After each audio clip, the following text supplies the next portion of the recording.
Hello, this is Jack and Richards, and back with another review. I just got back from vacation, so I wanted to go over a book I read while I was on vacation, titled Memory Police by Yōko Ogawa. I'm terrible with names. So a little about the book before I start going through my notes. It was written in 1994, originally in Japanese and then translated to English in 2019. And it was nominated for, or it was a short list. It was on the short list for the International Booker Prize, which I don't really keep up with, but that's pretty cool for a book that came out in 1994. So a little about the author. She has written novels such as like The Housekeeper and The Diving Pool and Hotel Iris, I think, which I haven't read. This is my the first one I've read of hers, and the reason I was reading or I found out about this book was because I was watching when I did my part one review for Antkind years ago. I was going through a bunch of interviews with Charlie Kaufman, and one of his interviews he said that he said he was working on a screen adaptation of the novel, and he said he liked it. I don't know if he was just saying that, but and I love Charlie Kaufman, and anything he is involved in, I'll go check it out. So I thought I'd read The Memory Police. I did the same thing with I'm Thinking of Ending Things. I read that as well, and that was a great novel. I think and I would love to review one of I think his name's Ian Reed. I would love to review one of his books on this channel as well in the future, but either way, I digress. So about the book, the novel follows unnamed protagonist who's living on an island, and on this island her profession is a novelist, which is is a cliche for writers to write about, but she's a novelist, and she lives on this sort of not abandoned, but like this island where it seems like a small population and getting smaller and smaller. And within this island is occupied this organization called the Memory Police. And things seem to disappear. People seem to forget things, or instructed to forget about things. So I think in the first instance of the novel, she's talking about that all birds have been outlawed or banned, or taken by the Memory Police. So you have like this scene that's written where all the birds, all the owners of birds are gathering their birds together and sort of letting them go into the wild and not keeping them. And what's crazy is the way it's written or is described in the novel, no one seems upset about this. They sort of just accept it, like it's like not worth grieving over, which is interesting. But there's also another scene later in the novel where people are told to forget about roses, and I think the narrator is talking to a woman that used to be a florist, and the florist is like, it's whatever. She seems like kind of nonchalant about it, and then it's sort of kind of fascinating. And the Memory Police are sort of described as being quite invasive. There's a scene where she is sort of at home, and her father used to be there's a word I can't remember, but her father used to be sort of like a scientist with birds, and then one day the Memory Police come and raid her home to confiscate any pictures of birds, because they would already sort of banned birds, because they're kind of pedantic about which pictures of birds they're taking. There's a family photo where a bird is featured in sort of the background, and they take that family photo because there's a bird in it. You can't let people remember it. And sort of going through the novel, the narrator will have different conversations between different characters and say things, try and remember things. So, for example, going through with her editor, who her editor seems to remember everything, and they're just going over things that everyone else has forgotten. So he's describing, I think, perfume or other mundane everyday things, and the narrator is saying she doesn't even know what the smell is and doesn't really have a vague idea of it. It seems almost like I don't know if omnipresence is the word, but like the memory police seem to have this like sort of supernatural ability where like you can't it's not like everyone's playing pretend to forget things, that they genuinely forget things. And then like there's more worries between like R and her editor named R, and then like another character that goes by the Old Man, who they're both sort of concerned that the memory police are coming up with a bio, I guess, sort of weapon that can detect people that can remember everything but like are just pretending.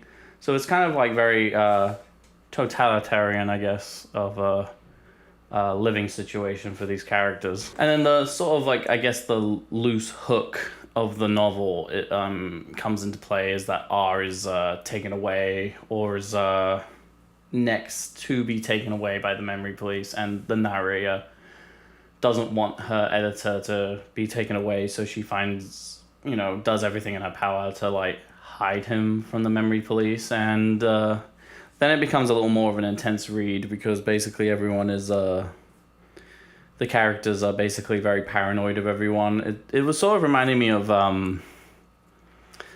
like World War II with the Holocaust, because like, that you can't really trust anyone, especially like if you're hiding people from Nazis, like the Jews or that, like hiding them.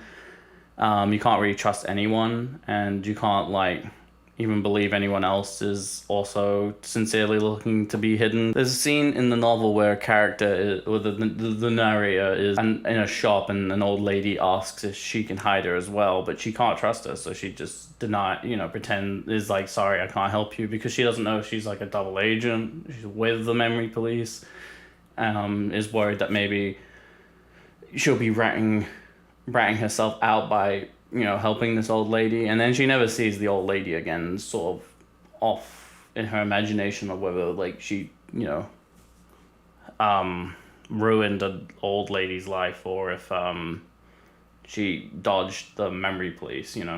It's sort of depressing. It's a very paranoid and very stressful sort of situation.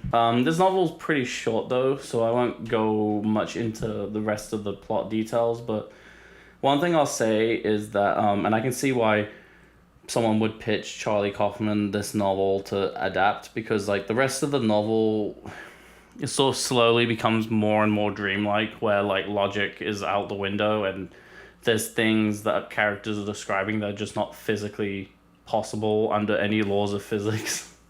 So it kind of reminded me of Synecdoche, New York.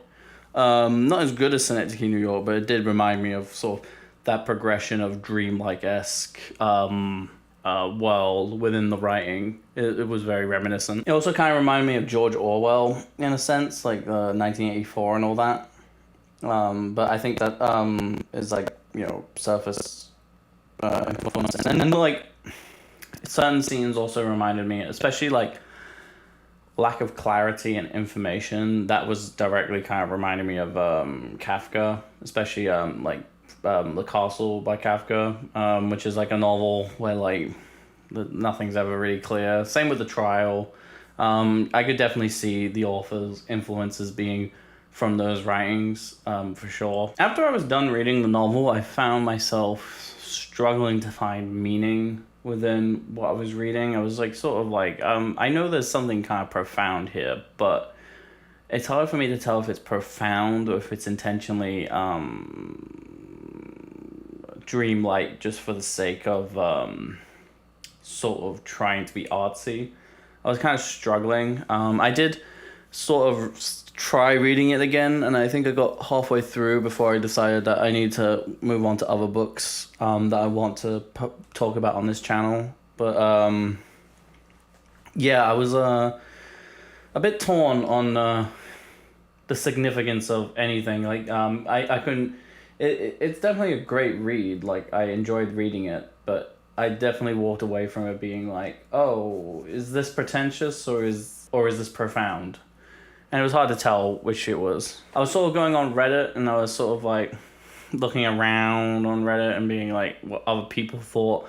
Some people were saying like it reminded them of Alzheimer's. Some people were speculating that's about censorship or it's about this, that. And if you type in Memory Police Explained as like one of the first few Reddit pages, I might link it below just so I'm not plagiarizing. Even though I don't need to. I have my own thoughts. Yeah, after reading all that, I just those different perspectives that people had from the novel, I wasn't really agreeing with it. It felt too surface level. So sort of my takeaway from it was it felt like a novel where it was the point was like talking about like how we as human beings just sort of forget things over time, and who we are as people is just what our memories are, and if we don't have our memories, we're not who we are anymore. So it's, you know, how much of what we do in our everyday life is just remembering what we did before. Like, you know, I brush my teeth because I remember when my parents told me how to brush my teeth. I know I know where to get Blu-rays from on Amazon because I have memories of going on Amazon.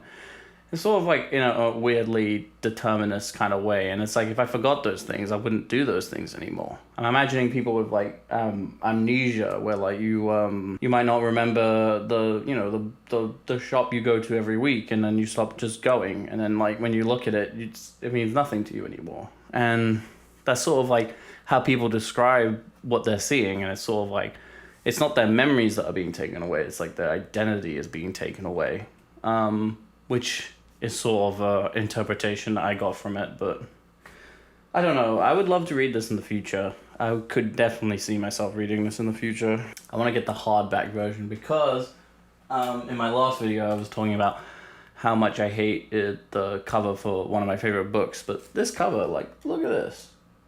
This is a gorgeous cover. I went and found the person who did it on Instagram. I followed them, and you should follow them. Their name is Tyler Comrie. Go follow them. This cover's brilliant. This is, like, keep looking at it. This is a gorgeous cover.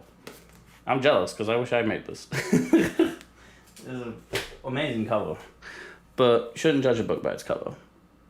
You know, but if we are going to judge, that's stellar. I guess my only criticism I have with this novel is that it kind of drags at points.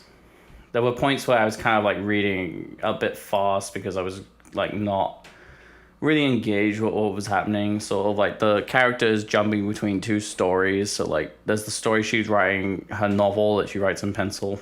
And then there's the main plot, which is like, you know, the memory police and what we're, you know, the main plot. And I was finding the main plot more interesting than the subplot. And when I was reading it for a second time, there are some parallels between the ending and what she's writing, but like it wasn't as deep or as clever as I had hoped, and I wasn't really getting much out of it on the second and a half read. Overall, aside from that, I feel like this was a good novel. I liked it. It's hard to gauge whether I'll like it in the future or if I'll like it, you know, am I going to still like this novel in 10 years' time? Hard to tell.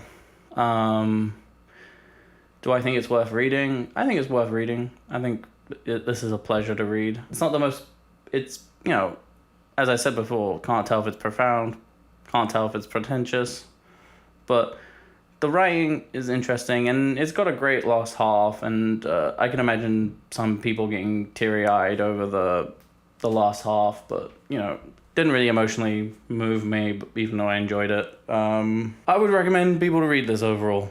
I would say it's worth your time. If it's not, my bad, I'm sorry.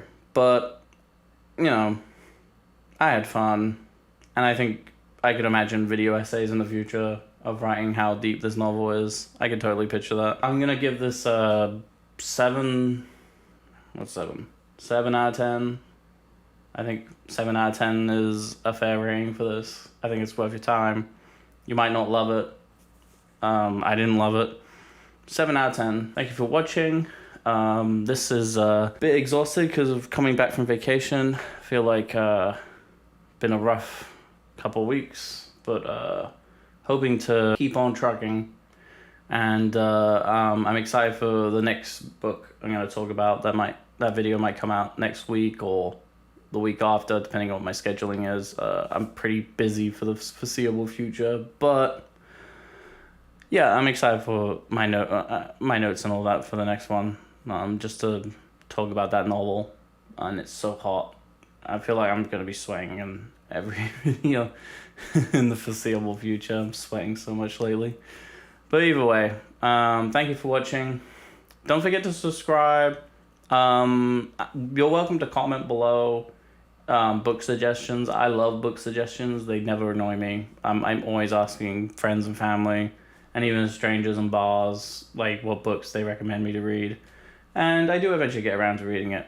I got a few that were just recommended to me on vacation that I'm going to get around to reading. So, thank you, and I'll see you in the next video.